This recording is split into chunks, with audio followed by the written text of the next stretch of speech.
Hello arcade gamers, and welcome back to Biggie D's Arcade. Tonight we're doing Sunday Chill and Chat like we do every Sunday evening, talking home arcade news and products, and just chatting with the community, hanging out, having a good time. Hope everyone's having a great Sunday evening.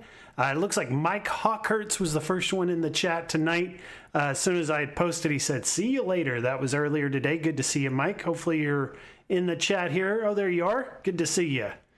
And we've got Wish I Was a Rock Star, thinking we were K Fox's show, but saying he's sorry and thought it was Fox's, but he is stoked for Biggie D as well. So he's going to be watching us right after K Fox. The Be Me is saying time to chill. Good to see you, Be Me. Glad you made it tonight. Always good to see Be Me in the chat, and had a lot of fun hanging out with him in Chicago. Hopefully we'll get the chance to meet up again here soon. Papa Brad's Gaming is saying Beetlejuice, Beetlejuice, Beetlejuice. And we're going to be talking that new pinball because it looks really good, guys. I'm really impressed with what Spooky Pinball was able to come out with in regards to Beetlejuice. I mean, it just looks amazing. As soon as I saw it, I was blown away by how good this machine looks. And I wasn't expecting that because it's very different than like their other pinballs they put out before it. Steps Turbo is here saying, I bet I can beat Biggie at Street Fighter. I'm sure you can. You're really competitive. I need to get an arcade one-up Street Fighter cabinet so I can play against you online on your Big Blue. I don't think the Iconic Arcade will be cross-play, so I would have to find an arcade one-up. Maybe I could get one of those Spreetel deluxe cabinets they're selling. Garage Gamer says, what's up, guys? Good to see Garage Gamer. And MSU Rich is here saying, hey, Biggie D, good to see MSU Rich in the chat. Hope you're having a good night. Thumper Squid saying, Raid from 19K Fox. Very cool. Good to see everybody coming in from that show. I know he's wrapping up. And good to see Thumper Squid in the chat. Hope you're having a good night, man.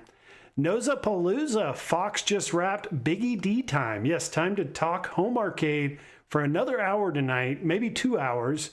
Hope you guys are having a good time coming out of that show, coming into this one. Dark Realm Gaming says, what's up, Biggie D? I hope you had a fantastic weekend. Definitely did. Had a really good weekend. Towards the end of the show, I'll share a couple of photos from my hike yesterday that I did up north here in Arizona. It was really nice. Went into a deep canyon. Got to see some really cool stuff. You may have caught the short I posted of the waterfall I saw, but that was a pretty big waterfall. Cool to see that. And Steve Sell is here saying, hi, Biggie. Good to see Steve Sell. Might as well just start off the show with that. I know you guys aren't VR fans or anything, but I want to share his results here. Let's go to Walkabout Wednesdays, because it was just him and I again this week. We did Journey to the Center of the Earth. The room was home arcade, 7 p.m. Pacific, 10 p.m. Eastern. You can play it on any of these platforms right here. And we're about to talk about the Steam VR headset tonight, and that should also hopefully have this game as well when that comes out early next year. But of course, Steve beat me again. He's really good at mini golf. I thought I had a decent score. What was I? A +8. I was good up until the very end. That last hole killed me. I would have been much better if it weren't for that last hole. But he had a -4. So congratulations to Steve. And glad you joined me this week. It was fun hanging out. That's the second week in a row he's joined me. So hopefully we can get some other people to join us. If not, we're having a good time regardless. Dark Realm saying nice. I'll check it out. And Brooklyn Menace is here. Good to see Brooklyn Menace. I actually wanted to ask you, Brooklyn, and I was going to send you a message earlier about a game that I had saw on sale this just right before the stream. What I was looking at Switch game deals, and I came across this game right here. And I remember you streaming it, and you really enjoyed it. And it's only $20 right now. And Best Buy just sent me a $10 gift certificate, so I can actually get this game for $10. And I was either contemplating this game, or I was contemplating the remaster of what was that? Legacy of Kain, but it's not Legacy of Kain. It's the other guy. What is that remaster? Soul Reaver. Soul Reaver. They've got it for $20 too right now. So I was going to pick that up, and I can't decide. Should I get the TMNT for $20, or should I get the Soul Reaver 1 and 2 for $20? I remember this game really well growing up, and it has really good reviews, and the graphics look way better on this. Like, look at the side-by-side comparison to the one I played back in the day to this remaster. So I don't know. Should I get this? Or should I get the TMNT Splinter, what is this called? Splintered Fate Deluxe Edition for $20. So I haven't decided. But we'll see what Brooklyn has to say in the chat about that. It's very good, and it has crossplay. Okay, very cool. So having crossplay, you can have it on PS5, PC, whatever other systems it's on. We can all play together. Very cool. Mike Hawkert says, been waiting on SpongeBob Claw to hit the New York area, but still hasn't reached our warehouses. The listing is up on Costco's website right now, but they've jacked it up to $649. So it's gone up, probably because of the great sales that it's seeing. I mean, this thing is doing really well right now, and I'm seeing lots of people really happy with this new claw machine. Do they even have a listing on the Costco website? I don't know if they do or not, because I'd like to check the price on this, or at least bring it up for you guys to see it. But not looking like I can find it. But if it's gone up to $649, I can see why, because it's been selling really well. You know, if you go to like the Arcade One Up social media, it's just filled with shorts. Like normally they're pretty slow with their social media, but for the last week or two, they've been just pounding us with like shorts and content on this new SpongeBob SquarePants claw machine. So I know it's doing really well for them. It's probably selling out, and they're probably having to order more right before Christmas. So I can see the reason why they're bringing up that price another $50, make a little bit of extra money on these. Maybe they underestimated, you know, the value or the popularity of that idea of doing SpongeBob on the claw machine. Dark Realm is saying, are you ready for the new Zelda movie coming in May of 2027?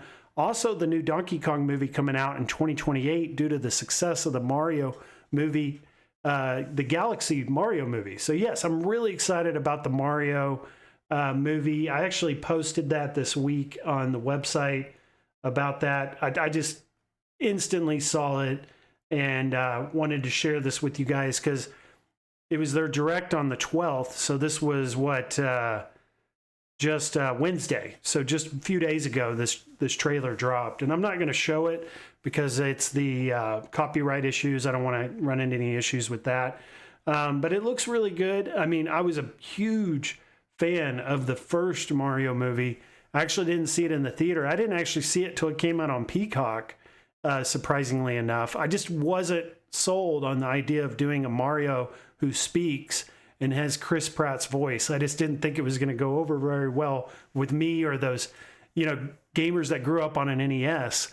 But I actually really enjoyed the movie. I thought it was excellent. I didn't even think about the speaking of like Mario and Luigi and how they talk. Once a few minutes into the movie, you forget about that. And I thought it was really well done. I think the second one looks like it's going to just take it to the next level. We're going to see more and more of the Mario world and what we've seen in the games throughout the years in this next movie. And it looks like they're going to get into like Mario Odyssey and Galaxy, and of course, Galaxy because it's named that. But they're going to do a lot with this new Mario movie.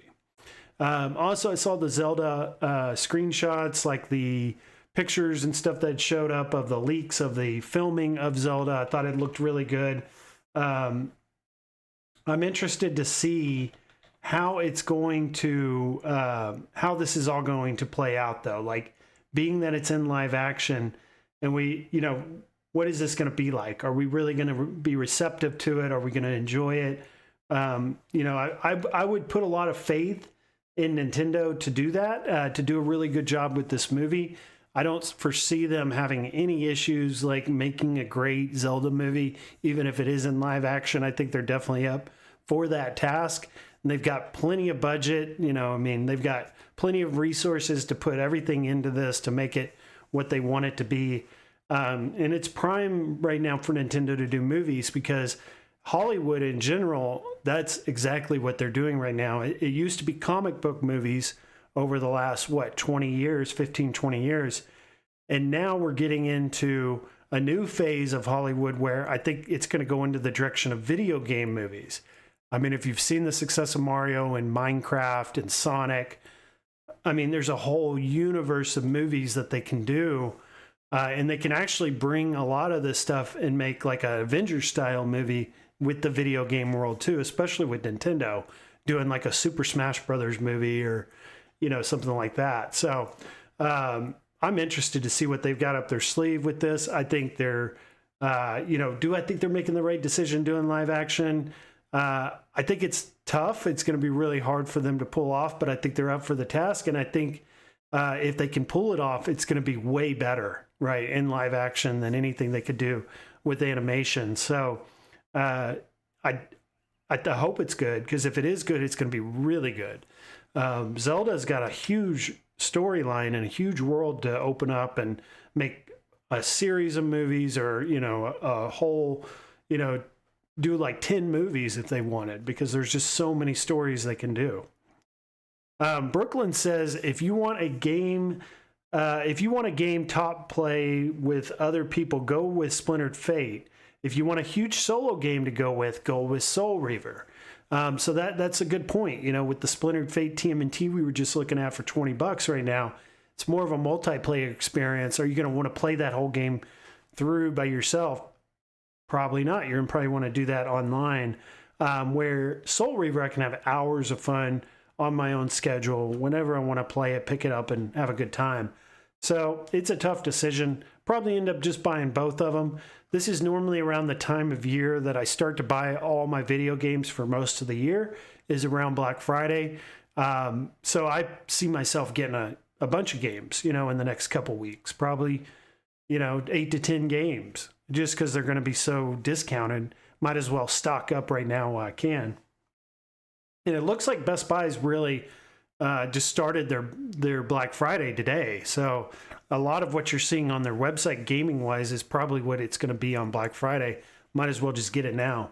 I don't see it going any lower than $20. Step says, I don't think SpongeBob is going to save the arcade one up.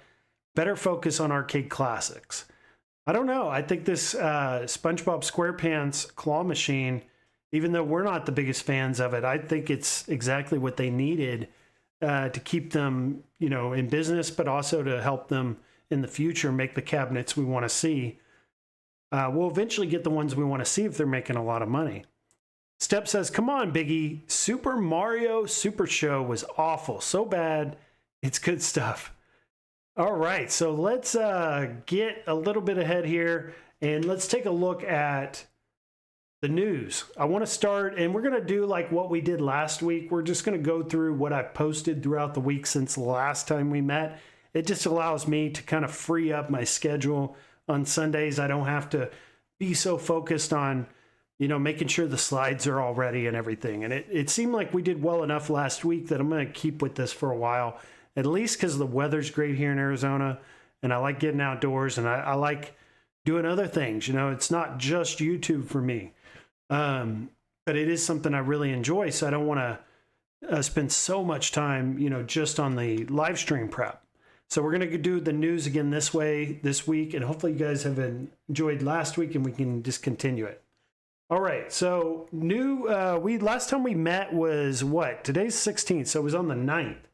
So Super Mario Brothers movie was the first thing that I posted since last stream. So the new Basic Fun WrestleFest update. This news here broke on the 11th. Basically talking about the update. Customer, basically, I saw this. It really stuck out to me online on social media, where the customer was just praising Basic Fun for what they've done. A company that genuinely cares, great customer support, and feels like a personal touch each time. Rare these days. Hats off to the staff. So I thought that was really good news to see that already customers are having a really good experience with Basic Fun and their customer support. And even though they may have had an issue or two, it seems like they're ready to get back to them quickly and resolve any issues. So that's really good news for basically a new start product for like a branch of their company called this Arcade Classics. They're putting a lot of resources into making sure that it's successful from the very beginning. I've also reached out to Basic Fun recently, and they were immediately responding to me because I had questions. Even though I hadn't bought anything yet, I did have some questions, and they immediately responded to me like within like an hour. So that's really good news to see.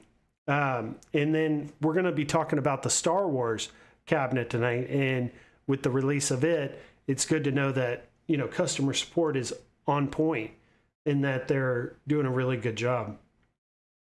Now I thought was pretty big news. I had actually talked about this, if you guys remember, a few weeks back when I'd gone to Pinball Expo. I told you about a new Deluxe X machine that was coming out from AtGames that was going to be $4,500, and basically it was going to be the Dinosaur Dynasty cabinet. It was going to have 180 tables built into it, already installed. And we were just like amazed that they would be charging this much money for just 180 pinball games, especially with the Dinosaur Dynasty skin. It just didn't make much sense to anyone. Like, why the heck would they charge that much money? Who would ever pay that? Well, now it's starting to become a bigger picture. We're starting to see more of what is actually happening with this product. And it's more than what we thought it was going to be. So this AVS Companies, they are a dealer. They are like a pinball dealer. They were at Pinball Expo, and I got to speak with them directly about this product, but they didn't tell me everything. They didn't tell me what we learned this week about this.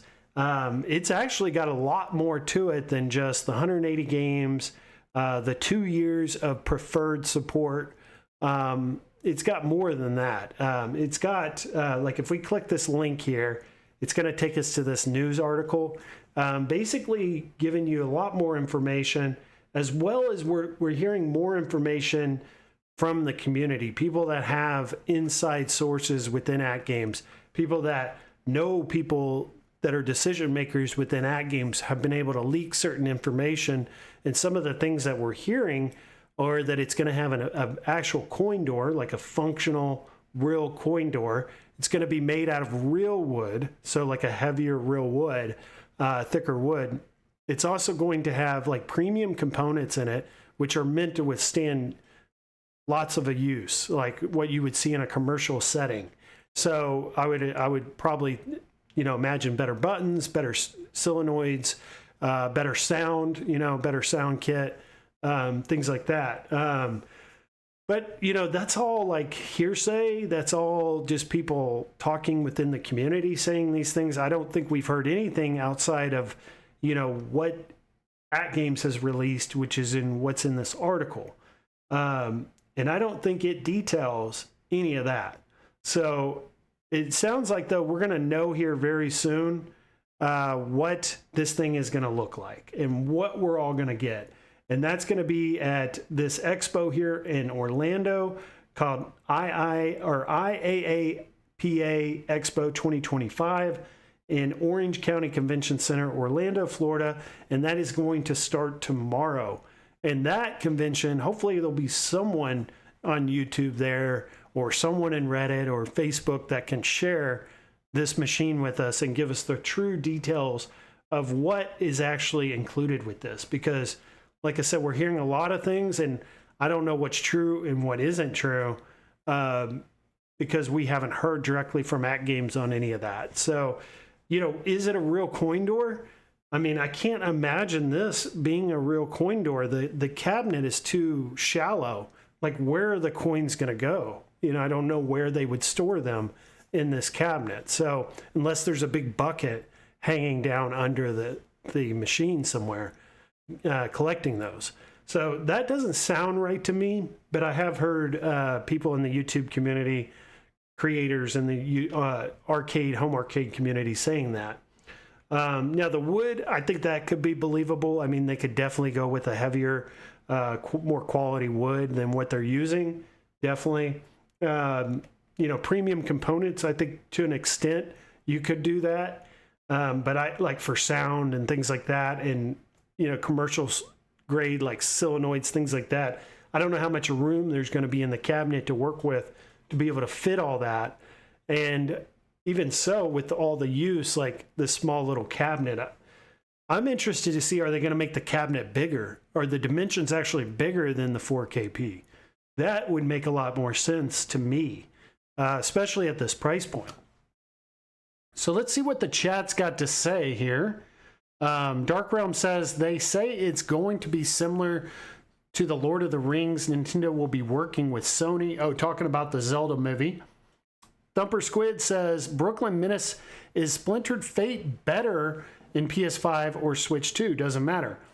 I would imagine with a game like this that's, you know, not too graphically intensive. It looks good, but it's not like super impressive graphically, that it's probably going to be the same on the PS5 and the Switch, but always probably a little better on the PS5. But overall, I think the game's probably the same on both.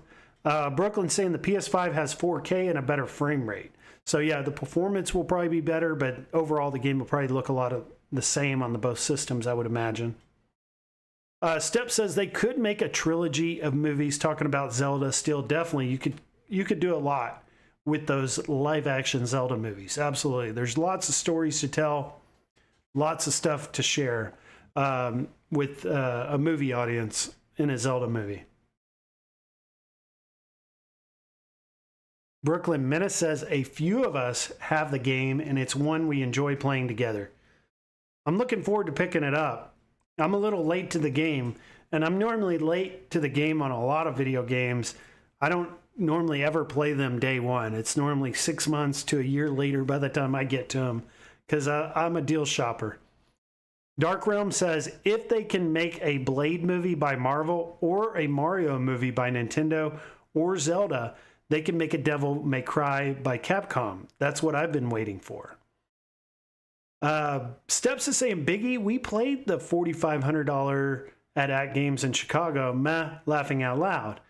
That's right, we did. But is that going to be the final product, what we saw at Pinball Expo? I don't know if it will be, because if we look at this image here, it does have the new Space Invaders, which we did not see at Pinball Expo. And see how the Space Invaders is a little bit taller than the Dinosaur Dynasty? See how the back box appears and maybe it looks a little bit taller? Maybe they have plans on making a bigger cabinet for this one. And the Space Invaders is kind of a preview of that.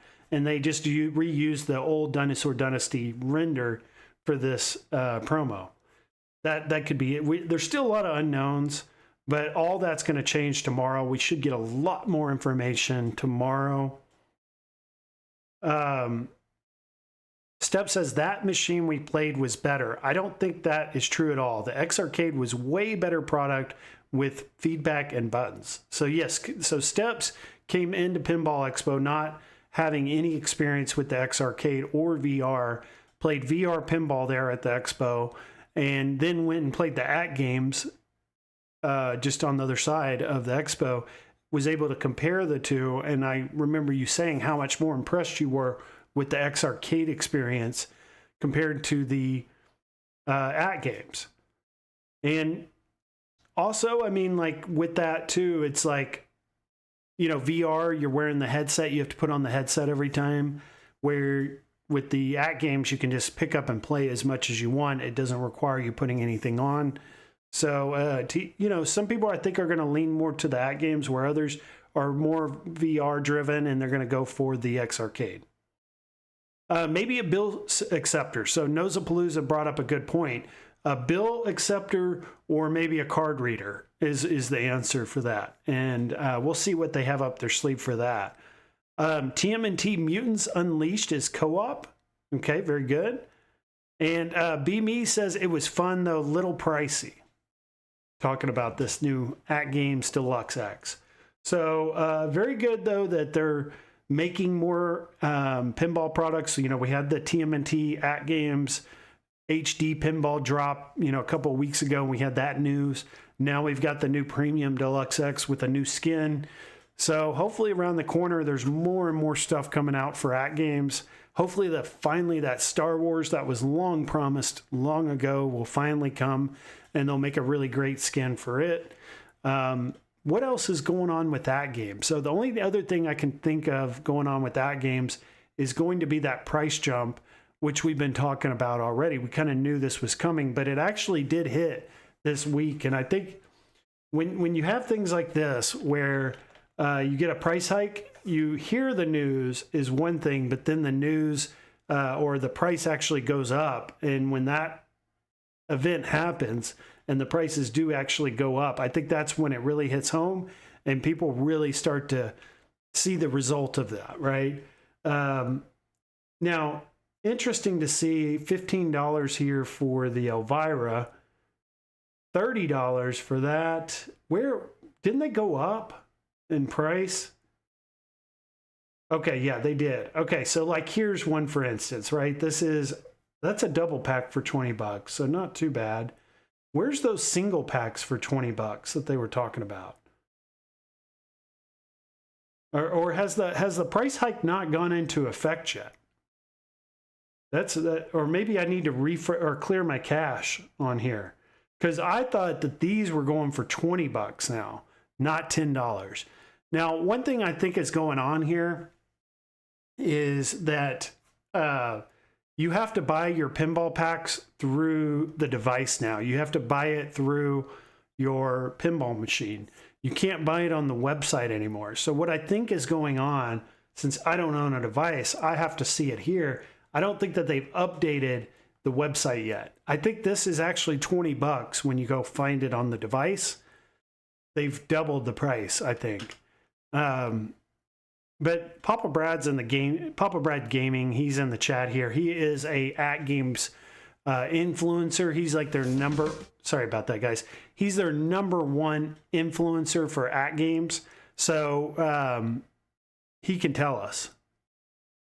It is $10 a table, except a few big tables. Okay, all right. So let's test that, and let's see about a big table. That's $20 for. That's going to be like your Star Trek, right? I saw that one was 20. So let's find Star Trek. Okay, here it is. Okay, they are $20. Wow, for one table. That's incredible. So one Williams table is $20 right now on the AtGames platform. So I think that's really high. That's a tough pill to swallow. Even though they've done a really good job, I think, implementing the Zen Studios tables into the AtGames platform and into the 4KP, hopefully into that new HD with the TMNT. I think that's a really high price to pay, $20 for one table. That would lead me to continue my, thinking, my reasoning for why get a pinball from AtGames right now. I've already got the X Arcade. I can play all my Steam PC, FX, and pinballing games on my X Arcade, and it works flawlessly. Why get the AtGames? What's the reasoning behind getting the AtGames other than I just want to buy something else?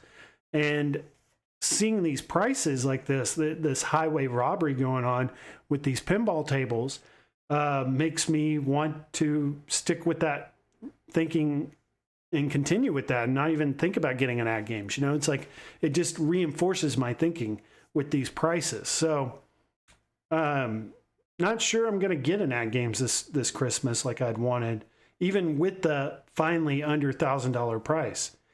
Papa Brad says Elvira, Addams Family, and Star Trek Next Generation are more. Dark Realm says Papa Brad is a wizard. Pinball wizard, definitely. All right, so that was the news on that AtGames Deluxe Pinball. We also got this news as well. I thought this was really big, where they had said that there is going to be a TMNT 4KP Premium Deluxe as well. And evidently, we're going to see this at the Expo in Orlando starting tomorrow as well. How do I say this? IAAPA? IAAPA? Is that what I call it? Expo in Orlando. They're going to be at booth 1918 showing off this new TMNT 4KP Premium Deluxe. So as we're speaking right now on this live stream, they're probably at the expo right now setting everything up for tomorrow. This new TMNT 4KP Premium Deluxe that we've never seen is likely sitting on the floor right now for someone to go walk up to tomorrow to play for the very first time. So it's kind of exciting that there's going to be this huge amount of news coming in, home arcade news starting tomorrow with the new Deluxe X. What are we getting with the Deluxe X? Is there actually value behind that price of $4,500, or is it just a super high, enormously ridiculous price? We'll see tomorrow. Also, we're going to see this new TMNT, and I'm interested to see with the TMNT Premium Deluxe, do they reuse the exact same skin, or do they have a new skin for that one? Interested to see all this. It's going to be a cool early week, the first few days of this week with that expo going on and with AtGames being there and their new products being on display. Wingo is saying, hey y'all, good to see you, Wingo. Wingo Edgy, good to see you in the chat. All right, so that was the AtGames news. I don't think we've got any more AtGames news tonight, but that's pretty big, right? New product line, new skin for that product line being the TMNT, and what all are we getting with this? It's kind of exciting.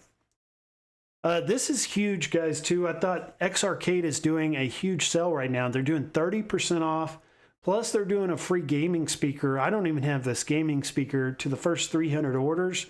So that's incredible price. I also saw they're on Walmart now with that price as well. And how I found that is I searched Arcade One Up earlier, and I got the X Arcade to come up when I searched. There it is. Yeah. So if you search Arcade One Up, you're going to see X Arcade come up on your search results now. And for $294, you can get the X Arcade through Walmart. So what's really cool about this is even though it's sold and shipped by X Arcade, you can still get the price on Walmart.com of $294. And what's great about buying it through Walmart.com is typically these are able to be returned to Walmart. So there's very little risk for you as the consumer because you don't have to go through them shipping it to you. Walmart's going to get it to you. And what's good about that is you can return it to the store if you have any issues. So let's say you open it up. Let's say you don't like it for whatever reason. Maybe I told you that the X Arcade was awesome and you should get it, but then you get it and you don't really like it. Well, very little risk to you because you can just take it right back up to your local Walmart. And what's cool is you have up until January 31st to return it. So shoot, you could have it for 2.5 months and still get all your money back with buying it through Walmart. So very cool to see that they're listed there now. I'd like to see Xarcade get into retail too. I think that would be really big for them, is to get their product into retail, into the stores where people could play it and experience it firsthand. You know, have a VR headset there like they're doing at the conventions. But don't pass on this deal. I don't see this deal going any lower than what we're seeing today. I think this is your Black Friday pricing. And if you're in the first 300 orders, great, you're getting an extra little perk with that speaker thrown in. And then Steps is saying that Unico should be at this expo as well. I've heard that they may or may not be there. We'll see if they make it. Oh, not mentioning the sale. Yeah, so there is a big sale, I think, and I'm glad you reminded me, Papa Brad. There is a big sale going on for AtGames owners that play on AtGames devices if you want to stock up on a bunch of pinball tables. There's some really good deals out there. I've been catching some videos of like Retrotech X, Papa Brad, you know, your big AtGames YouTubers, and they've been sharing like their top 10, tables to get at those lower prices. Step says no one's going to not like the Xarcade. That I believe. I don't see how anyone wouldn't enjoy it, but you never know. Someone may be on the fence. They get it and they just don't like it. Well, good thing is you can return it to Walmart if you buy it through them. All right, so cheers to Hello Kitty at Biggie D is what Dark Realm is saying. Talking about probably a Hello Kitty claw machine coming here very soon, I imagine. So this I thought was pretty big, guys. This is this is huge, right? This is like headline news for gaming right now. Is this new Steam machine, which is basically a computer that's going to run Linux. It's going to give you the ability to play your whole Steam library on it, but it's also essentially a PC, so you can really do whatever you want with it. You can install Windows onto it and use it as a computer. You play pretty much anything you want on it that you can play on a PC. But it is going to be focused for Steam and being able to play those Steam games at an optimized level and be able to utilize the resources of this machine, optimize it, make it a great experience for the Steam platform. So I think this is a cool idea. A couple of things I'm a little bit unhappy with the Steam machine. I would say number one being that I wished it was a console. I wished it was not a PC. I just think we would get a lot more out of it. Like if it's just focused purely on the games, I think they could get a lot more out of that machine than what they're going to get running an OS on it. But we'll see. I mean, I'm not a developer for them. Maybe they've got a bigger idea of what this is going to be, and maybe that they went that direction for some reason I'm unaware of. But they are coming out with a VR headset as well, and I think that's probably just as big, if not bigger, as the VR headset aspect of this. I've been playing a ton. I'm back into VR mode again. Around this time last year, I was really big into VR. I was huge into it because I got my MetaQuest and my PSVR 2 around this time last year, and really enjoyed it. Just plugged away at VR games for like 3 months straight. And then I sat it down, and I really haven't been playing it a lot lately. And then now I'm picking it back up and I'm playing again a lot. And I think the reason is the weather. It's so hot here in Arizona that it's just so uncomfortable to put that headset on. Even if you're in an air conditioning apartment, it's still, brutal out there. And even putting a headset on your head when it's that hot out, it just isn't fun.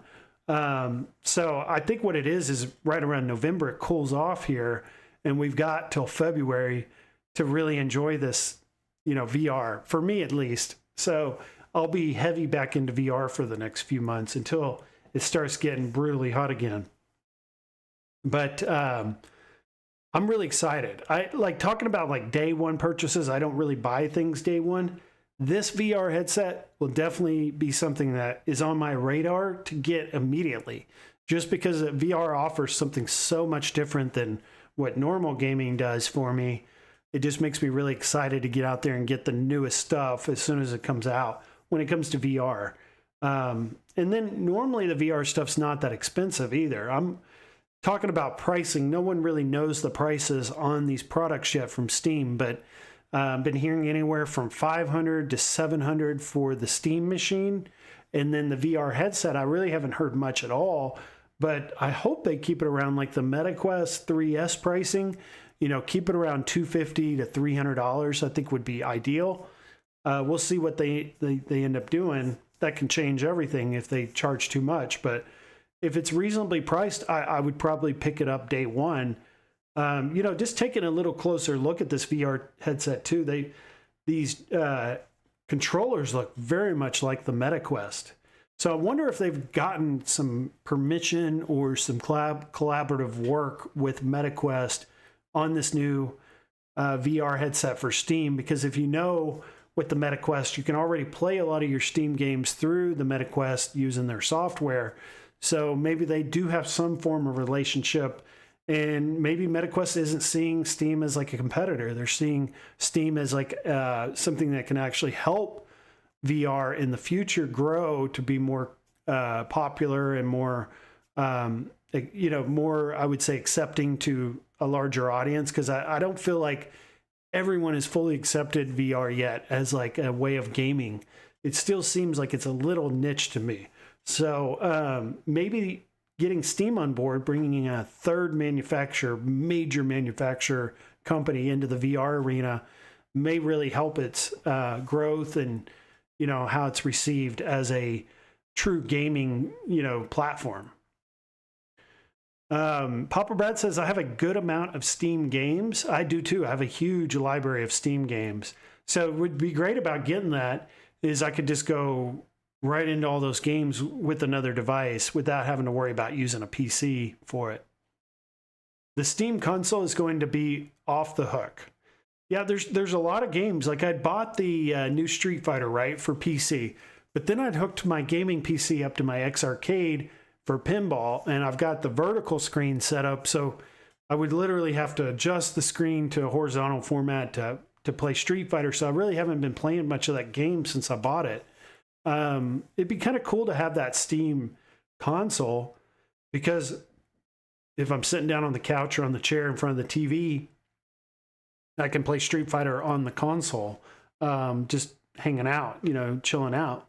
So, and that I brought up that I thought whenever I was looking at the PlayStation deals going on right now, it looked like Street Fighter 6 is only $20 on the PlayStation 5. I was thinking about picking it up on there too, just because it'd be simple, easy to get to play whenever I wanted to play it. And that's a good thing about the Steam machine is it's just going to probably make it easier for you to get and quicker to get into your games. You don't have to use your PC, and you have like a totally different device to play those games on that's dedicated for those games. So I can see a good reason for getting one. Doesn't VR ruin your eyesight? I haven't heard that, actually. I've not heard anything about VR hurting eyesight. You know, I was a little worried about that because, you know, growing up, they always tell you not to sit too close to the TV. And with the VR, you've got it right on your eyeball. But I've not had any issues. And actually, I kind of like the PSVR too because it has the eye tracking. It knows where your eye's looking, and it focuses in the game to those areas you're looking. And I think this new Steam VR headset is going to have that same technology, which Meta does not have. Brooklyn says, I'm not getting the VR headset day one, but getting a Steam machine and a controller day one. Surprising. I thought you, Brooklyn, would be the first to get one, but I understand you've been more into the console gaming lately, not so much the VR, so that makes sense. Brooklyn says, by the way, thanks, Biggie D. I got the TMNT game the other day for $10 at Walmart after I saw your post. Very cool. I'm glad that people saw that deal. What I did is I just looked up Switch game deals. There's certain areas of the country where you can't get this deal. Actually, I had friends reach out to me and say that they were unable to get that deal where they live. But like for me, it's only $10 for TMNT Wrath of the Mutants right now. So go get that. I mean, that's a killer deal for a great game. It's a short game, but I think at $10, it's definitely worth it. But we are getting into that time for one, Black Friday, but we're also getting into the time now where the Switch 2 is taking over. So the Switch games are a lot less expensive finally, and we can deal shop the Switch games finally. So the TMNT Splintered Fate, I thought that was cool. Even seeing $10 off the new Super Mario Galaxy 1 and 2 is kind of cool because you never see discounts on the first party Nintendo games. And for that to already be discounted $10 is cool. I was thinking about picking this up today at that price, but I'm going to wait it out another week and a half. And hopefully maybe I can get it for $50. There were some others that stuck out to me, like this Golden Tee Classics, which is $20 now too.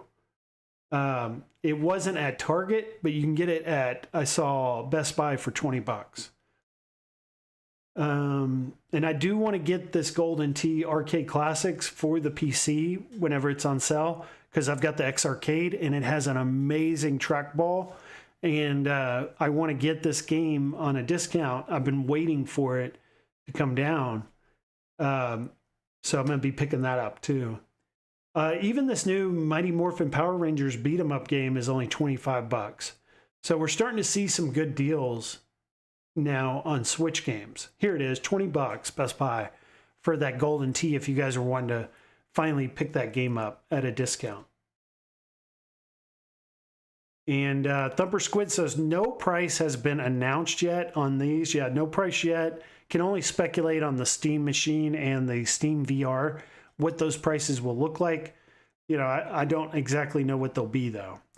Mike Cockert says I'll probably be able to get a new Steam console just with all the money I'm saving now by not subscribing to Xbox Game Pass anymore. Good point.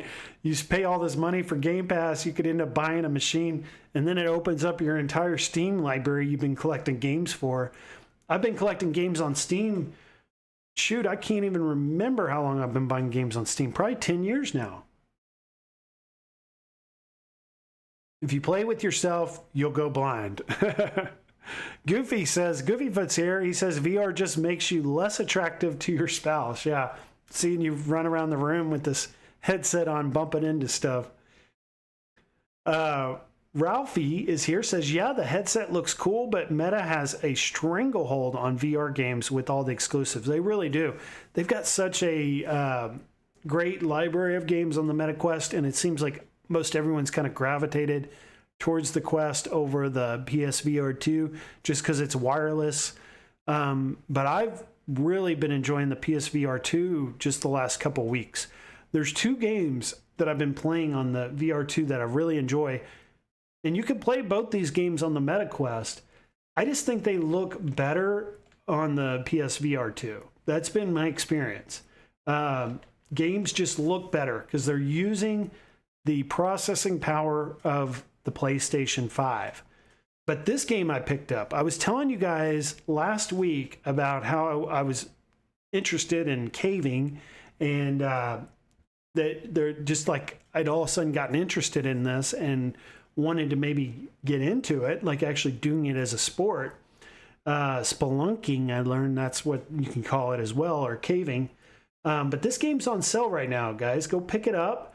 Only $8.99. And it is definitely worth every dollar. It is a very short game. Look at the reviews too. You can see, I mean, it's awesome.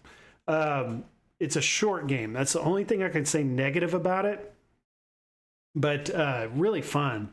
And you're basically crawling through these small caves and doing like everything cavers do, but in VR, and it's pretty cool experience. Cave Crawler PSVR 2. I don't know if I could show you guys a video because I didn't get it prepared, but I can show you guys an image of what it looks like when you're in the cave.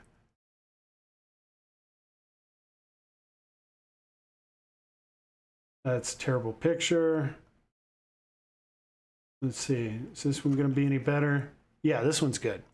So it's cool. You're like going through these really small cave holes and you're crawling through just like you would in real life. And the sounds are really immersive. everything really gets you engrossed into the game and feeling really claustrophobic like you would in a real cave. And you're going deep into these caves, so you have to write on the walls where you're going so you know how to get out. And you get rewards and points and stuff towards your PlayStation whenever you unlock stuff. So I've been having fun unlocking all the trophies for this game. Also, what's cool is they use real caves. So I was telling you guys about last week about that Nutty Putty Cave in Utah. Well, they've actually got the entire Nutty Putty Cave mapped out in this game where you can do the entire thing. And it's really cool. And the person who narrates you going through it is actually the person who attempted to save that guy who had died in it. So kind of cool that that one of the rescuers who was involved in that rescue mission is narrating the whole time you're in there. Very cool, actually. He's telling you about all the rooms and where you're going and what you have to do to get through certain areas because it's really tight and you have to like squeeze yourself through all these really small holes. But really awesome. I love it.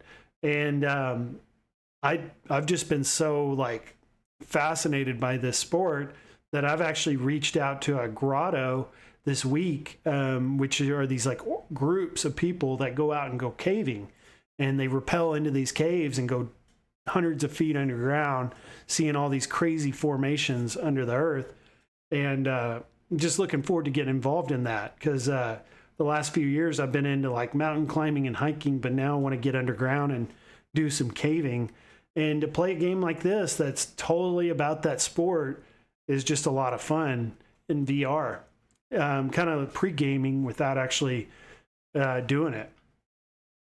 Learning the lingo and what they do and what, you know, stuff like that. But so I've been playing that, and then I picked up another game a long time ago on PSVR 2, physical copy actually, that I'd never played, but I've been meaning to play, and it's this Skydance's Behemoth. Been playing it this weekend. Really good game. This game looks absolutely incredible. The graphics are so good. Like you look around, you're in this mountain range with all this snow, and it's just like so cool looking. And this is by far the best graphically like game, VR game I've played to date, by far. And it's really fun. When I first put the headset on to play this, it kind of freaked me out the first time because you're like stabbing people and cutting people up and there's blood and all this. So it kind of freaked me out the first time I played it. And then the second time I played it, I got a little bit farther and now I'm over it. Now I'm used to like stabbing people and stuff. So I'm having a really good time with it. But I still haven't faced off with my first Behemoth yet. So looking forward to when that comes. But great game.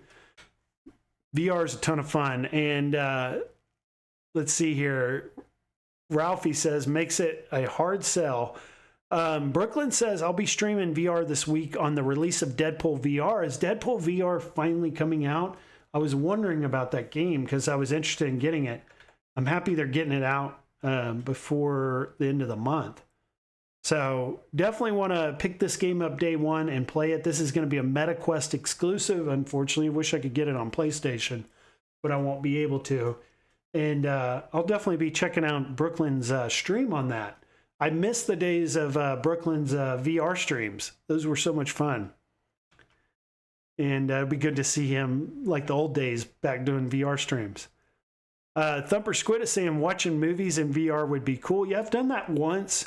And I know there's a group of guys out there that do get together. Meatball Saucy, if you guys know him from the community, he does a movie night, which I'd like to get into as well. Just sit back, hang out, and watch a good movie with everybody. Brooklyn says he's a massive VR fan, but it's also has a huge backlog of non-VR games he wanted to play. Plus, I beat every major VR game. I'm the same way. I've got a huge backlog. When I went to go upstairs to my game area where I put all my physical games on a shelf upstairs, I'd gone up there to get my Behemoth to start playing it because I hadn't played it yet, really.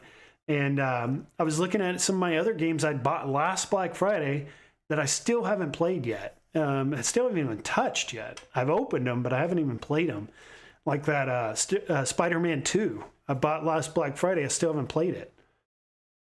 Jabba is saying, removed my post by mistake, evening all. Biggie, take a look at the S3 Pro Super Strat VR, extended battery, and a fan for head cooling. I'll have to check that out. Don't do that crap, Biggie. You'll have to tell me what that is. Oh, talking about caving, doing the caving. Yeah, it is really dangerous, right? And people do die, and people get seriously injured. They get stuck. Very dangerous. So I'm going to definitely do it safely and a little at a time, and not go beyond my limits and what I think I can do. Definitely, because you got to be careful, and that's number one is safety. Doing stuff like that. Step says the Ninja ice cream maker is marked down on Amazon. Brooklyn says Behemoth is mind-blowing on the PSVR 2. It really is. It's so good. Such a pleasure to play that game. It's just, and it's hard to like tell you guys, right? To express in words like what some of these VR games will really hook you in. And this one, it really has already, just because of how immersive it is and how good it looks. And I just wish every VR game could have been this way. It seems like there just wasn't enough development into a lot of these VR games. And you can see that because a lot of VR games are like $40 or $50. If they were really AAA games and they were really all that great, they would make physical copies of all of these and they'd probably be $50 or $60. And Behemoth is one of those where I feel like it's worth the money. It's definitely deserving of a physical copy. And I just wish there were a lot more VR games like it.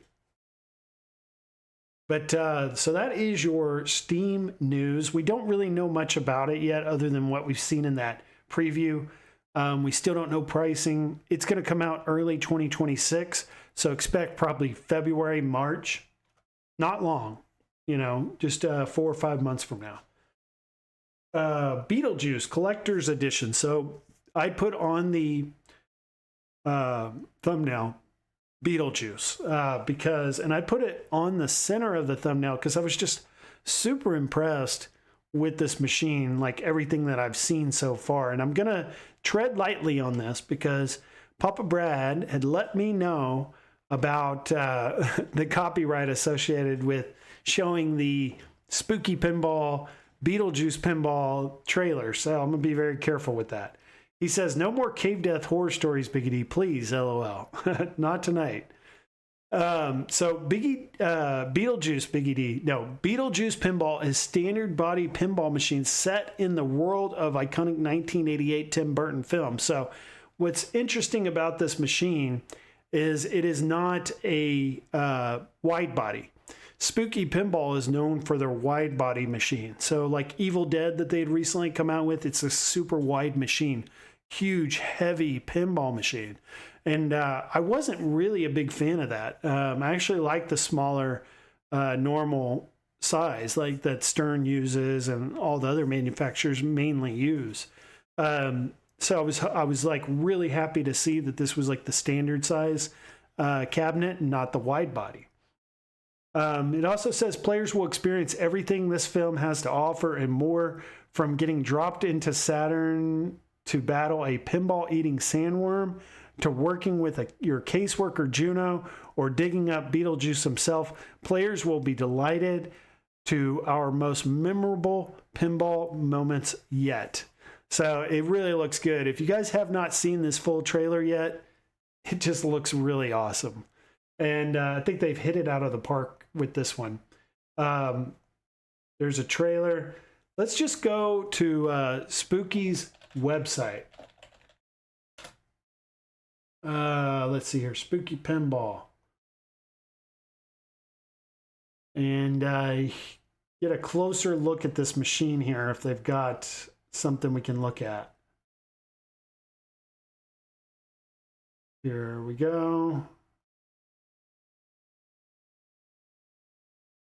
So this is the pre-order for it. Now, one thing I heard, it sold out quickly. It sold out within like a few hours. So that you, like, if you wanted to get one of these right now, you couldn't even get one. That's how popular it was, like, as soon as it released. I found some better pictures on their Facebook. So let me pull those up. Here we go. See all their photos. Here we go. So sold out already. It says, as expected, the website crashed immediately. So we took every single sale by phone. If you're still looking to get a spot, you can contact your distributor of choice to see if they have games available. But it looks like they're officially all spoken for. Thank you, everyone. We'll report back shortly. So already sold out, but it's you can see why. It's just such an amazing looking machine. You guys will have to watch that video. Unfortunately, I can't share the video because YouTube will not like that. So I'll just have to show you guys these images. But let's see if I can get a bigger picture of this up. But you can see that side, like how good they did with that artwork. Dang, they did a good job. You know, talking about artwork on that remaster of The Walking Dead a week or two ago, how people were a little bit critical of that artwork. They're definitely going with that really bright, really colorful look with Beetlejuice. And I think it goes over a lot better, or I think more well received on the Beetlejuice than what we saw with The Walking Dead remastered. But just quality artwork on these side panels of the side of the cabinet just looks really good. And then you come up here to the back box here. Looks really good here. This topper, I think, too, is just what really stands out. And what's really going to draw people in when they walk up to it is the look of this topper. This may be probably the best looking topper I think I've seen. Now, of course, I haven't seen it in person, but just looking at the images, if this all seems to look the way it does in these images in person, I think this is the best looking topper I think I've ever seen. Like, that just looks so freaky. It's so weird looking, but it's also so fascinating and, you know, really draws you into the game too. Makes me want to go rewatch the original Beetlejuice movie now, because it's like some of these things you forget about it until you see like this pinball machine. You're like, oh yeah, now I remember that part of the movie, and it makes you want to go back and rewatch it now. Like how big of a movie this was when it came out. And here's the playfield, just decked out with all kinds of mechs and, you know, areas to travel to the back area of the playfield and stuff going on back there that you can unlock and learn. I love this area on the right here with the grave site, and you've got Beetlejuice coming out behind it here. When I was younger, I had a toy, like a Beetlejuice toy, that had this grave site. And man, talking about nostalgia, like this really hits that nostalgia for me. And you guys know that feeling I'm talking about, right? Where you have like something you collected as a child or something you grew up with, and then you've forgotten about it. But then you see something like this that makes you remember that. And you're like, oh yeah, I remember that. And you're like, it's that feeling, and you just love it. And that's what I'm getting with this new mech here in this Beetlejuice grave site here. Looks really good. And then they've got the sandworm that's going to pop out and come out at you. Looks really good. It looks like you're going to hit these 3 shots here to unlock that. And then you got the Beetlejuice sign in the back. I'm hoping those lights are going to go around it while you're playing. I'm sure they are. You've got the now serving, just like the movie, while you're waiting in line. Your pictures, looks like you got these 2 shots here to hit that. And then you've got the club, right? The Hell Club. And you've got all these shots here, the spin. This is so good. This is so good, what they've done with this. And then look at the flippers too, guys. Oh man, I love when they do cool stuff with the flippers to match the movie. Like they did that with Jurassic Park. And they've done it with other tables, but Jurassic Park really comes to mind. But I thought they really did good with the flippers too, because they got a great, you know, that pattern to work with from Beetlejuice's suit. And I saw some people complaining about them using this version of Beetlejuice on the main playfield here, because this is what you're going to be looking at a lot. They thought maybe you should have gone with the regular Beetlejuice look here, because this was really just a small part of the movie. But you got to think this is Spooky Pinball. Spooky Pinball does horror themed tables. So they're going to lean more towards that direction when they do stuff. And they're going to lean more into the horror aspect of Beetlejuice as much as they can. So I can see why they did that. And it fits what they do. But Playfield looks great. I cannot wait to get my hands on this and actually play it. They've all been sold out. So unless you know someone or maybe a bar in the area that got to pick one of these up, you're probably not going to get a chance to play it anytime soon. But I'm going to go to Texas Pinball Festival in March, which is, I got to check those dates. March 20th through the 22nd. And then I've got Game On Expo here in Phoenix the week before that. So I'm going to go to Game On Expo with some of the crew from the Garage Gamers show. Hopefully meet up with them there this year in 2026.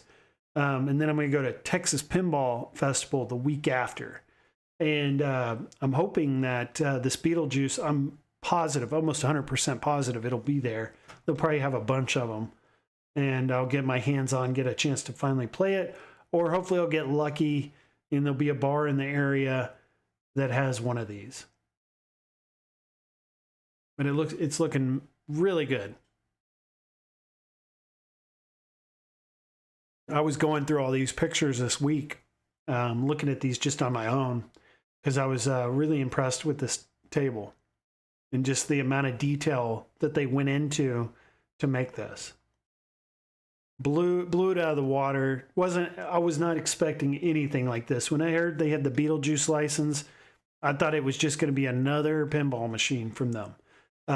Where a lot of their pinball machines, like Looney Tunes, Scooby-Doo, for instance, those are two different tables, but they're very similar in the play field and how they play. Very similar. And I was worried that Spooky was going to just do like a Evil Dead Beetlejuice. You know, that's what I thought was going to end up happening. But no, they really surprised the pinball community and did something totally different outside of anything they've done before. And they really did a good job. And it shows the amount of effort and time and passion that went into this project. Because like the sales showed, it sold out quick, like within the first few hours. There's no way to even buy one right now if you wanted one. We had a fun movie night a few months back in VR with a bunch of us. We were watching Chopping Mall, Brooklyn Says. Very cool. We'll have to do a movie night here soon. I think that's a good way to get together and hang out. Dark Realm says that Beetlejuice Pinball Machine looks spooktacular. Absolutely it does. Israel Gaming's here. Sup, Biggie? Good to see Israel Gaming. He's got one of the badges now, been a member for quite some time now with the badge showing there that, what is that? Is that the 2-month or the 3-month? I can't remember what badge that is. That means you've been a member, I think, for 3 months. So thank you for the support, Israel. Thumper Squid says, meanwhile, AtGames is working on the Death Star. Yes, they're working on the Death Star. Hopefully they are. I'd love to get a Star Wars pinball finally from them. Java UK says, hope they make some of these tables in VR. They look sick. Yes, wouldn't it be cool like we got Stern and like these other manufacturers to give the rights over to Zen Studios to make those tables? Man, that'll be the day when that happens. Papa Brad says they do not need a Death Star. They already won the affordable pinball battle. Rest in peace, Arcade went up. Goofyfoot says Beetlejuice 2 was not memorable. That's the nicest thing I can say. I've been hearing that people were really unhappy or just weren't impressed with that Beetlejuice 2 that came out recently. I still have not seen it, and I'm thinking I may just, even though I could go watch it on HBO Max right now, I haven't because I don't want to ruin my experience of the first one. And I hear it just wasn't that great of a movie, so who knows if I'll ever see Beetlejuice 2. I kind of feel like maybe it's worth passing on and not ruining my experience of the first one. Dark Realm says, this table will be fun to play for the next Halloween season. Absolutely, it'll be a good one. Kind of surprising they didn't get it out before Halloween, but I guess they didn't want to rush it because we didn't even see it at Pinball Expo. There was just a tease for it there. So maybe this was just like the week that they finally finished it and they didn't want to rush it. They didn't want to cut any corners. So I definitely appreciate that. Yo, Biggie D, we need to get some online MVC2 matches, brother. Absolutely we do. We need to get into, you have me on Facebook. You have to message me there, and we'll have to link up, maybe plan a stream where we can stream it and do some matches. That'd be fun. Steps Turbo says, who's going to Texas Pinball? Let's have a meetup. I will most definitely be there. And hopefully we'll get a bunch of people. Am I still streaming? Okay, I'm still streaming, right, guys? Because it said it disconnected for a moment. So, and it never does that. So hopefully we're still streaming. Let me check my phone. Sounds awesome, brother. Yes, we're still streaming. Okay, good. I'm checking my phone just to make sure. All right, we're good. Cool. Yeah, YouTube's been acting weird. I was watching Bill's retro show this week, and he's like, "Oh no, am I still here?" And he was live the whole time. I think my computer did the same thing where it said OBS disconnected, but then it reconnected immediately, and we didn't lose the stream. Thank goodness. My internet's been acting really weird this last week. I work from home using my internet, and I actually had to convert over to another signal, which is like we use what's called Cox Internet here. Well, I had to go to like the tower Cox Internet and use like their 5G signal to work off of this week because my internet was just like cutting in and out. So I may have to contact them, especially fingers crossed. I've never dropped a Chill and Chat live stream to date. Not in how many years I've been doing this now. A few years I've been doing this now. I've not dropped a Chill and Chat yet, but fingers crossed. It'll be when I say it, it'll happen. Noza Palooza says glitched out for a few, but back now. Good. Glad to hear that we're still here and we're live. Jabba says Deadpool comes out on VR on Tuesday. And Step says, I liked Beetlejuice too, but not as much as the first one, but I did like it. Well, that kind of leans, maybe I need to see it. Dark Realm says, it kicked me out of the game 2 days ago during the stream. And Thor KK says, anyone else getting any QAs this week? And Goofyfoot says, it's like The Wizard of Oz. Love that movie. A true classic. I'll never watch Wicked. I don't want to tarnish my opinion of the IP. I still haven't seen Wicked either. And there was a point in which I thought I was going to maybe watch it and sit down and actually see it because it was super popular. But then I've kind of gotten over that. And I'm right there with you, Goofy. I think it'd probably be better just to avoid that one altogether. So that's our Beetlejuice. I don't have much to say outside of that preview because that's all we really know. The machine has not shipped yet. So we don't have any reviews. We don't have anyone physically who's played it that we can really get experience from yet. But really awesome to see its, unveiling this week and to know that it's sold out so quickly. I thought that was just huge. And Step says, don't talk bad about Wicked. It's an amazing movie. All right, so final home arcade topic of the night is going to be the Basic Fun Star Wars gameplay video dropped. So if you guys have been watching or keeping track of Basic Fun, they released this new Arcade Classics line of cabinets.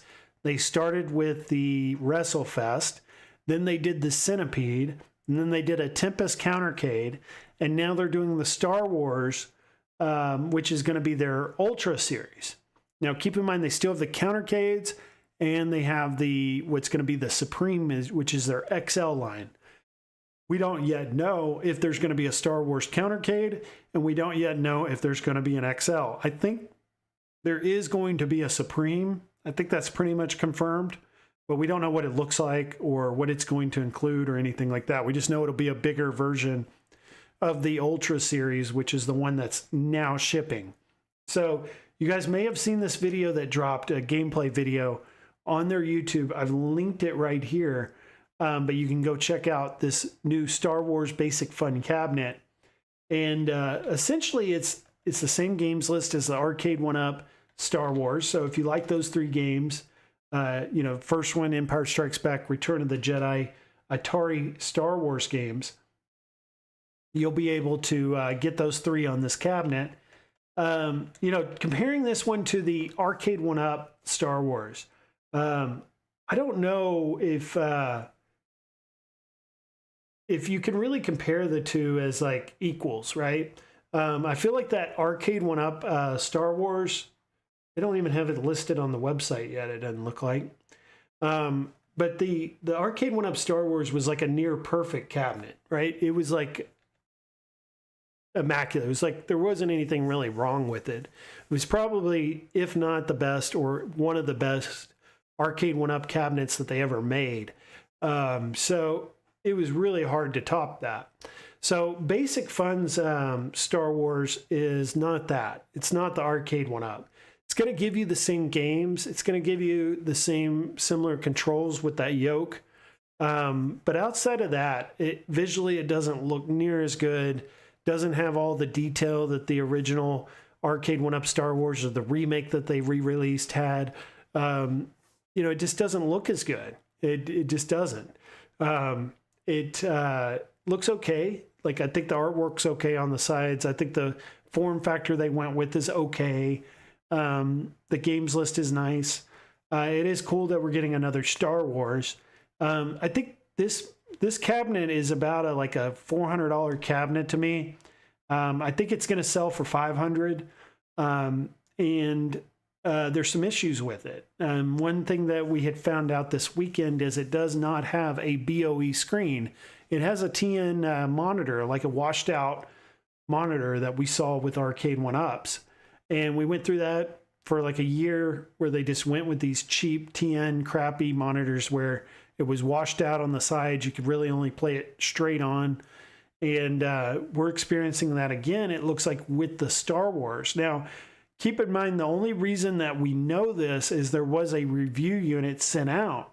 And the review unit had this version of the monitor. Did not have a BOE. It had a washed out, pretty crappy screen on it with this review unit that went out. So there is some speculation and some hope that that screen on that review unit isn't actually the screen that's going out on the ones that people have paid for that are going to be shipping here soon. So there is just still that small hope that the screens are going to look just fine. They're going to look great like the WrestleFest did, and there's going to be no issues. But that's left to be determined. We don't have like an official word from the company in response to that yet. Maybe tomorrow we will.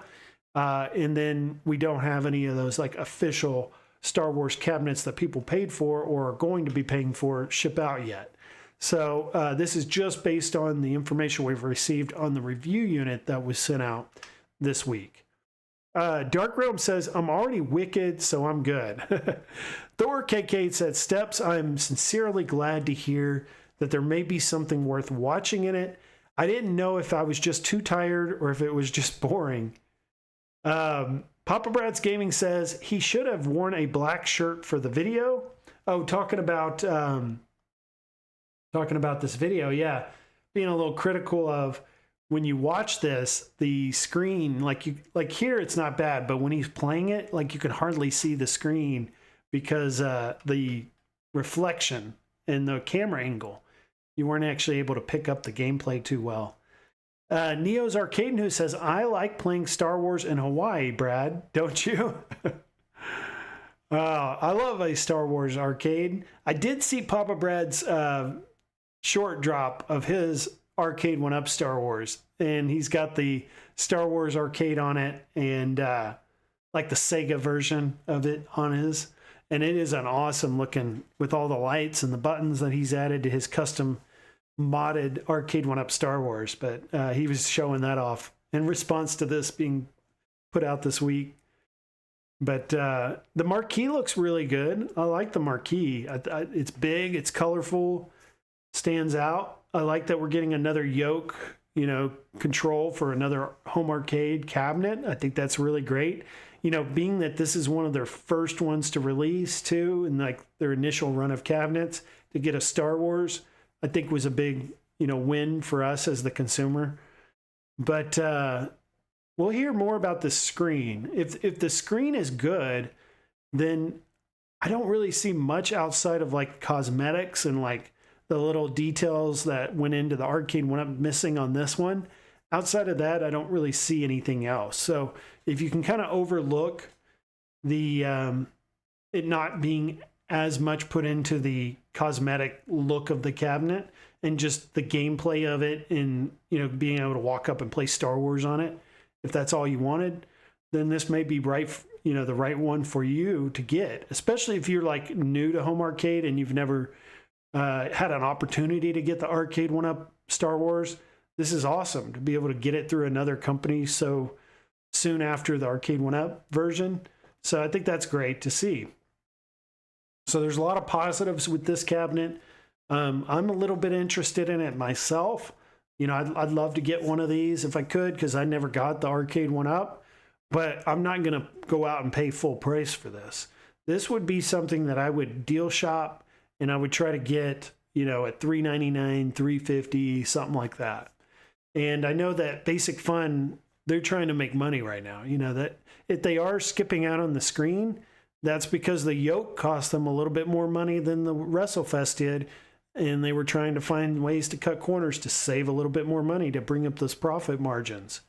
And I hope that's not the case, but it's highly likely that that was the case based on this review unit we saw. Papa Brad says Basic Fun needs to pick better YouTubers to work with. No love for the games and cannot even play the games well. Ridiculous set. So I don't know what Papa Brad's referring to there. But speak your mind, say what you got to say. Dark Realm says cool decal, but dude, it's the same freaking games though. Yeah, I guess that, if you had your opportunity at the arcade one up, and then you had your opportunity at the arcade one up re-release, and you didn't get it either of those times, what's going to make you get it the third time around with the Basic Fun? There's not really anything with this Basic Fun version that's going to sell you on it that hasn't already tried to sell you on the arcade one-up versions. I guess the only thing you could look at is with the arcade one-up versions, those were $600, where this one I think is going to be $500 if I'm right. So it is $100 less than the arcade one-up. So if the screen's good, then maybe that's a good buy. Papa Brad's Gaming says I've seen 7-year-olds play better. Neo's Arcade News says Return of the Jedi was a delayed release. I would suspect it wasn't price, but supply chain issues and getting an IPS. Don't know for sure yet. Oh man, I hope you're right, Neo. And wouldn't that be great, right? That the only reason that it was delayed and it hasn't already been out was they were sourcing those BOE or those IPS screens. And I know they're trying to, do anything and everything they can to make us happy. Like especially us. They're really focused right now in the home arcade community and pleasing us. So kind of like how Arcade One Up was at first, the first few years of their business into doing home arcade, they were really focused on us as a community and what we wanted. And that's what Basic Fun's doing early on right now too. So hopefully they're listening, and hopefully they got this all taken care of already, and they're going to be putting these out with the right screen. Israel says, Neo, hope all is well, brother.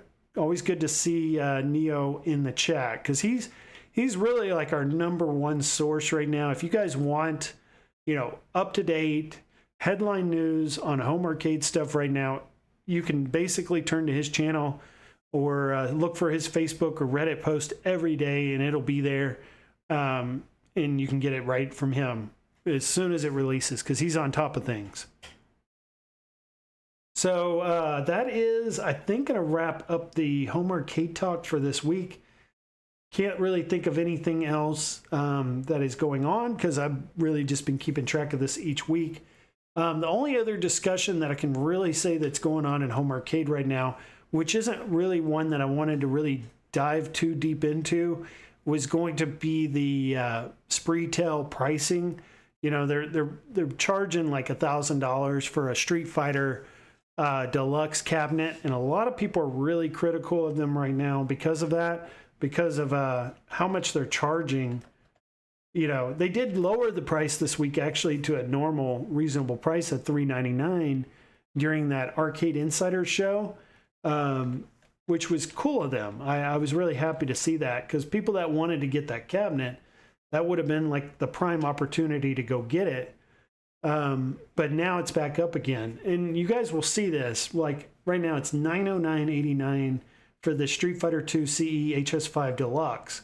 And that's across eBay, their VMI, Lowe's. Looks like they can sell through all these retailers, which is good. But their prices are way too high. Now I don't want to get into this, like a long drawn out, dive into this.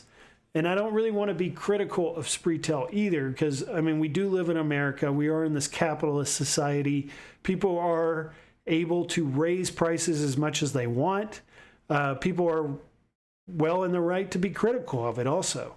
But I don't think I'm going to go that route. I'm not going to be critical of them for doing that, because if they have a very low supply left of cabinets and they feel like they're a high value to them and they can sell them at that, then they can do that, and I'm not going to tell them not to do it.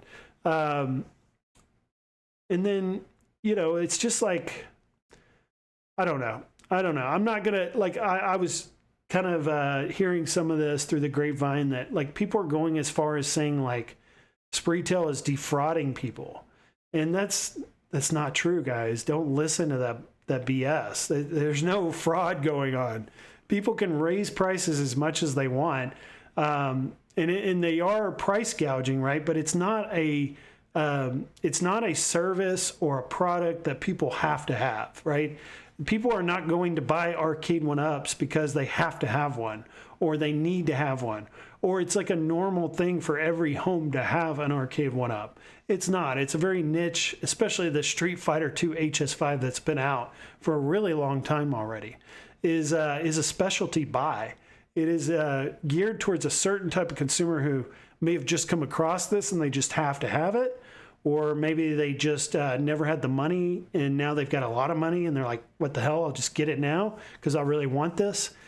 No one's to speak for other people. If people want to spend a lot of money on something because they really want it, then they should be able to do that without being criticized for it.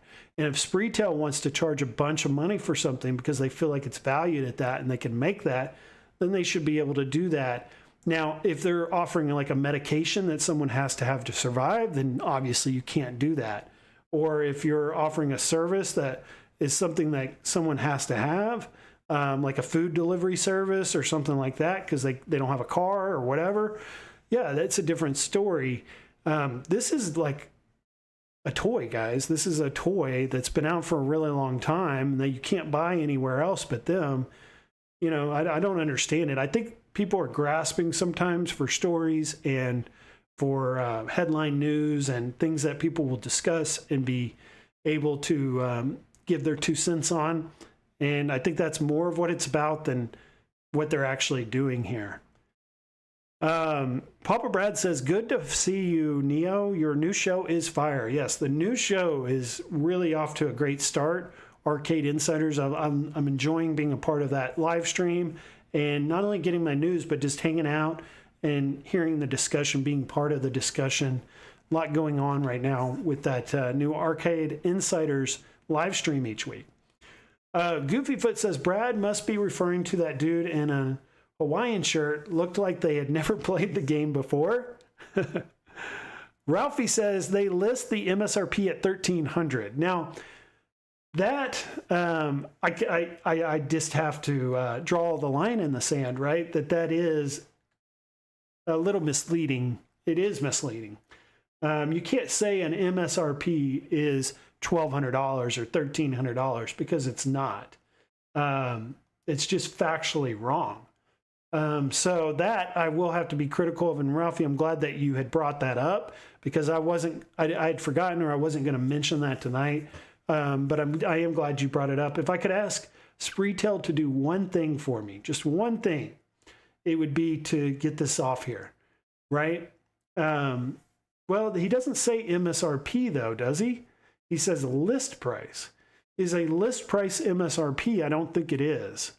So when we're getting down to the nitty gritty here and we're looking at the fine details of what they're doing, a list price is the suggested retail price for a product or property, also known as the manufacturer's suggested retail price for goods or asking price. Okay, So list price is also the same as MSRP. So yes, this is incorrect. This needs to be fixed. Like he needs tomorrow morning to go figure out what he's going to do with this. Because he's not going to be able to sell it at $909.89 if he shows a list price of $399 or $499. He's not going to be able to sell it at that price. So I understand his reasoning for doing this, but it's also misleading and inaccurate. You know, to the point where someone could actually contact eBay and report them, and they would probably win. So, you know, not good to see that. Even though I want to support them and I don't want to be overly critical of them and I don't want to go off this story and like on a tangent about how bad this is and how, you know, they're really like going as far as saying they're defrauding people. I don't know if it's that far, but MSRP is definitely not $1,300. That's a fact. Dark Realm Games says, with the same games we already have, I'd rather buy an alpha with 5 new Street Fighter games in it and has the alpha series. Absolutely. That's another thing. Why sell it for $900 right now when you have the Iconic Arcade about to come out? Why not get rid of that inventory? Because no one's going to buy it when the Iconic Arcade comes out. No one's getting that arcade one up after Iconic Arcade has theirs available.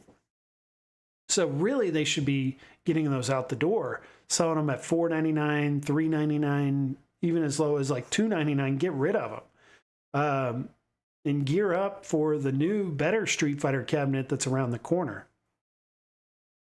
Which is why I think people are saying that. So yeah, that makes a lot of sense. You know, it definitely does. The list price is not $1,300. I'm glad that you brought that up. B. Kirby says, low supply means clearance out. Everyone knows that. Come on now. It's the same price gouging. You can't say if you're for the community and them price gouge. Don't sugarcoat it. Yeah, he's got some mess on his hands right now. He's got a lot of unhappy people. I'm not like super on the bandwagon right now of being overly critical of them and what they're doing.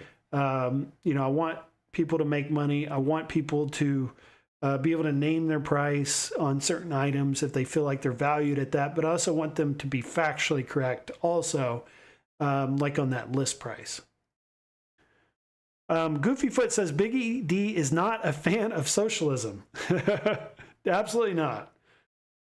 Nosapalooza says, regular price $1,200, $300 off is $900. That's, yeah, it's definitely setting people up to feel like they're getting a deal when in fact they're overpricing it. And to like an unknown buyer, someone who doesn't know what they're doing, they can really get taken advantage of when you're misleading in that way. And it only benefits the person who is misleading in that scenario. Jabba says that's almost real retro cab money. Very expensive. Devastator says, any Iconic Arcade update? It's been about to December and I'm hearing crickets. So yeah, we were hearing that it was going to be by the end of the year. It's definitely not going to be by the end of the year. It's going to be early January, it looks like. But they are getting towards the tail end of like the manufacturing process and wrapping that up. I feel like they've pretty much, and I don't have like exact information to share with you guys on this as speculation, but I feel like they're towards the completion of the cabinet, ready to ship those probably any week now.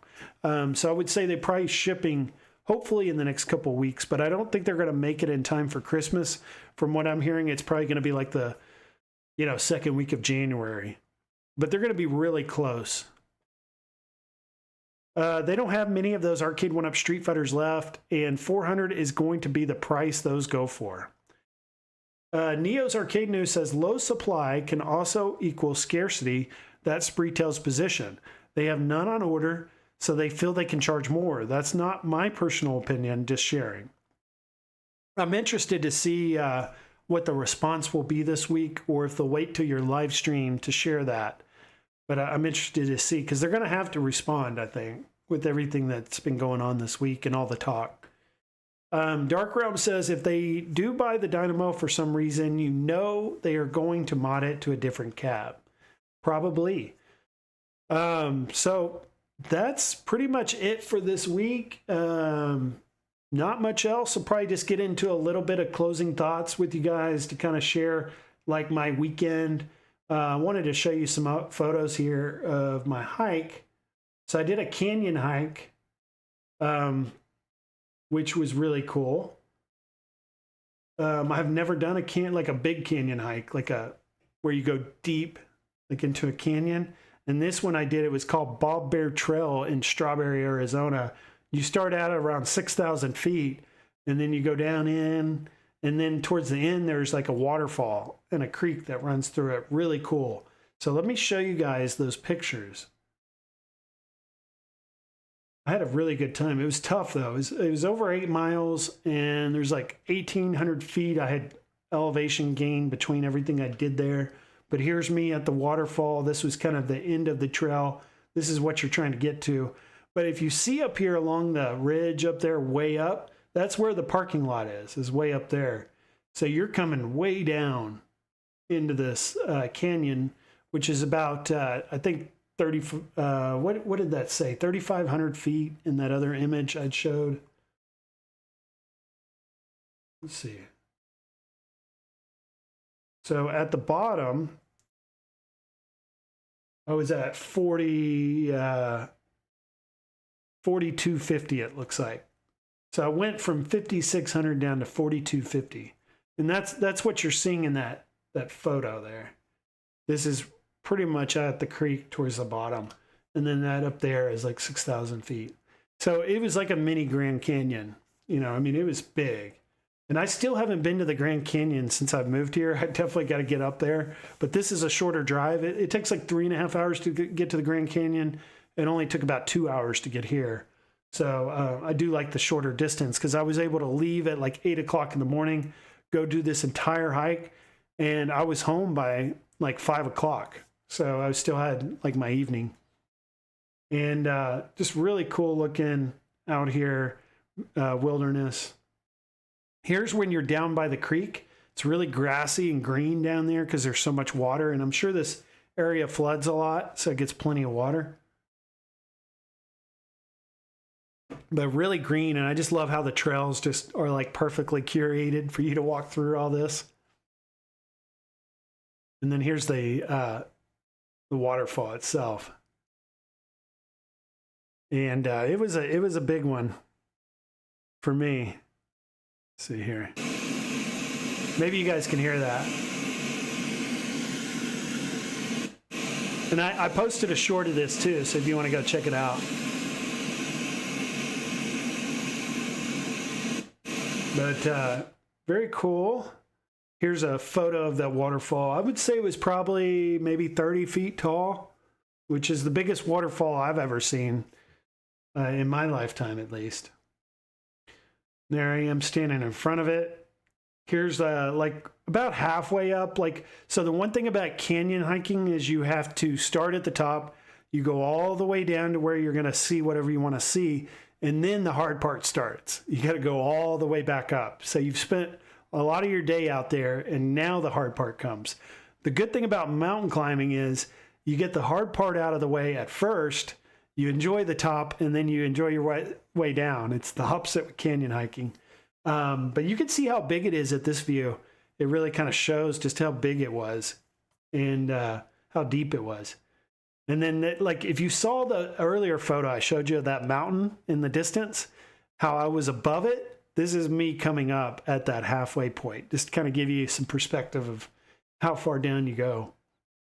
And there I am again by the waterfall. So those are the photos. I didn't get a ton of photos on this trip. I was just more of focused on getting down there and getting back up. Because when you get there and you read the signs, it says that, like, there's a lot of rescues in this area. They were talking about like they do 200 to 400 rescues a year in this area. So I was and being my first time out there and I was alone, I wanted to get down there and back up. I didn't spend a lot of time, taking photos or hanging out. But I did want to show you one other thing here with that waterfall. Because a lot of the reason I'd gone out there was I told you guys about this caving that I've gotten into. Well, there is a cave under this waterfall. There is an actual water cave under it. and you have to swim to it to get to it. And I'd read that there was a cave in this area, but I just thought it would be like on the trail somewhere. I didn't realize you would have to get into the water and swim to it to get into it. So I was not prepared. I did not have, like this time of year, the water's so cold, you probably need a wetsuit to be able to swim to it. And if you want to try to go during the summer, you have to have a permit. So November to February, you do not need a permit. You can go as much as you want, often as you want. During these other months, you have to get a permit from the state, and it's limited on how many people can go. So it's like, you know, that's the time of year you want to be swimming in this water, not in November. So I didn't get in to go check it out, but I wish I had been prepared. Maybe I can show you guys a photo of what it looks like, though, because I am going to go back when the timing's right and get in there. Here's a good photo of it. Let's see. Yeah, here, come on. Yeah, here's a good photo. So this is what it looks like when you get in there. Pretty cool. So maybe I'll get lucky and get a permit during the summer and come out here. I think it'd be a lot of fun when it's really hot. Let's see. Dark Realm says, next time you go hiking, watch out for the tree. B. Kirby says, what Spreetail should have done was say, hey, we want to take care of the community. So we have 90 Street Fighter cabs left. We're marking them down to $3.99 until they're gone. That would have looked better. I 100% agree with you, B. Kirby. If you really want to win over us, you know, give us a deal. Give us the exclusive access to these deals. You'll really win over some fans. Jabba says, I'll pass on that, Big ED. I've already got a plate and 8 screws in my leg and ankle. I'm sorry to hear that. I know, too, like, I've got that in the back of my head, too. I'm 43. I'm about to be 44. I'm only getting older, and I'm only getting more in aches and pains. And I have broken my wrists. I haven't broken anything else, luckily. But I know how that feels, and you know, it's not fun. And luckily I've been able to avoid surgeries, so I don't have any metal in me. But like my dad, he broke his ankle and has a plate and screws in his ankle. So like he could never go do this stuff with me now. And that's why I try to enjoy it while I can. I try to get it in, you know, while I have the opportunity, because life is so short and it's just like, it goes by so quickly. And you really got to take advantage of the opportunities and the means. Like if you have the means to do things, to accomplish things, and you're gifted to be able to do things, then you should go do them and not waste that time, because you don't know when that can change. You know, it can change in a matter of a moment. And you want to have those memories, you know, still when that does happen. Ojib's here saying, awesome pick, Biggie D's. Yes, good to see you, Ojib. Glad you're in the chat. Hope you're doing well. Dark Realm says, that sounds nice, Biggie D, to go skinny dipping. Neo's responding to B. Kirby, says, do you think that would have gone over better? We did something fairly similar for anyone who watched the show, but didn't open it for the general public. Yeah, I like the idea of you guys doing like the discounted cabinets during the show. I think that's a great way to promote your channel, and it's awesome for us to take advantage of it and have those opportunities. I think most people are just more unhappy about that pricing. And I was about to say tonight, I'm not going to be critical at all of Spreetail, but that list price, we got to draw a line in the sand on that, I think. And we've got to put our foot down. That's just not right. Papa Brad's Gaming says, Biggie D, where are the cheeseburgers? Get acclimated to your surroundings, Ojib said. Israel says you should do a hiking stream, Biggie D. I've thought about it. It's not easy. Like your big YouTubers on that do like outdoorsy stuff. These guys, man, they've got their shit together, because they've got all the camera equipment. They've got the ways of doing it where it's actually enjoyable to watch.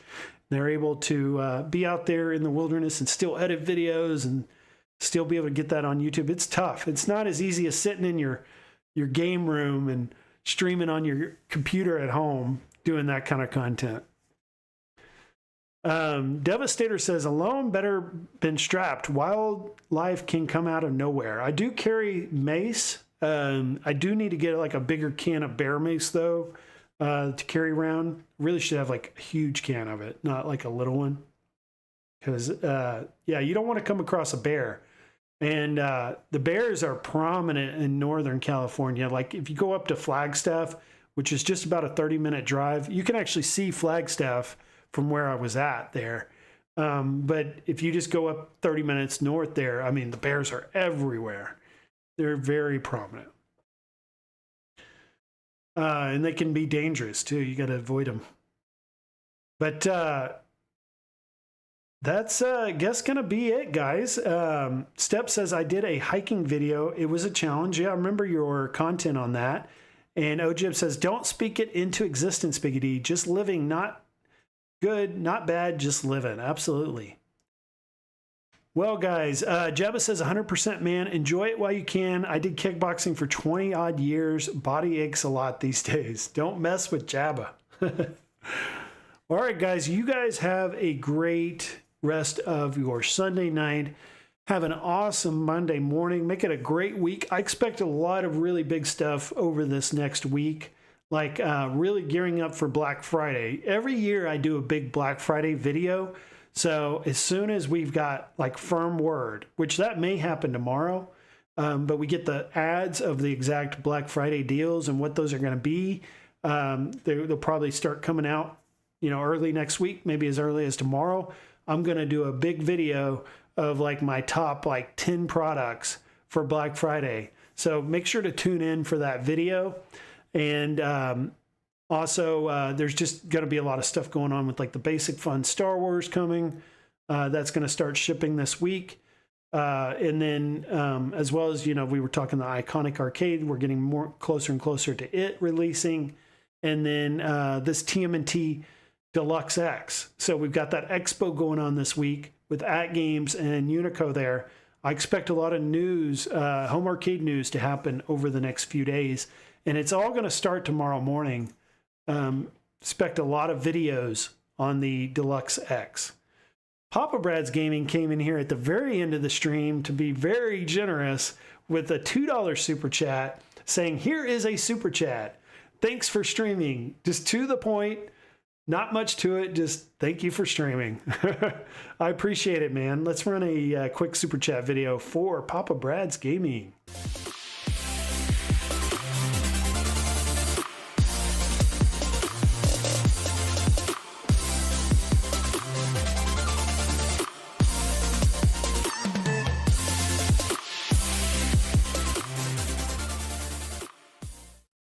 Thank you, Papa Brad.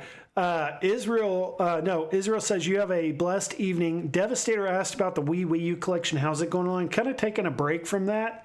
I've only got enough time to play, you know, what I can with two hands and two eyes. So I have kind of neglected the Wii U for a little bit. I'll go through these phases. I'm in the VR phase right now again, so I'll be heavily into the PSVR 2. I was thinking about maybe streaming that this week. I actually linked my PlayStation account to my YouTube account. So you may see some behemoth from me this week on a live stream. Papa Brad's Gaming says Black Friday Turtles is $9.99 at Sam's Club. Check that out, guys.